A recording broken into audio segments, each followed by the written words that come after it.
நம்ம எங்கே பார்க்க போகிறோம்னா முட்டை மசாலா. ஒரு பேனில் எண்ணெய் ஊற்றிட்டு கடுகு, பச்சை மிளகா, பூண்டு, கருவேப்பிலாம் சேர்த்து நல்லா புரிஞ்சதுக்கப்புறமா இதில் வெங்காயம் சேர்த்து அதையும் நல்லா வந்து வதக்கிக்கோங்க.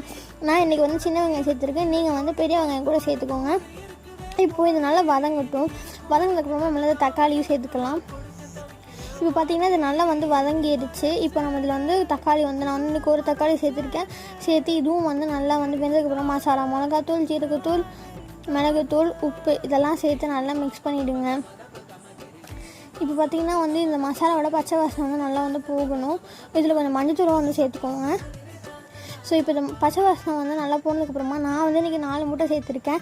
இந்த முட்டை வந்து இப்போ வந்து பார்த்திங்கன்னா நம்ம நல்லா வந்து கொஞ்சம் வெந்ததுக்கப்புறமா இதை போட்டு நல்லா மிக்ஸ் பண்ணுங்கள். மிக்ஸ் பண்ணும்போது அது நல்லா வந்து இந்த மாதிரி வந்துடும். நமக்கு வந்து முட்டை மசாலா ரெடி. தேங்க்யூ, நன்றி.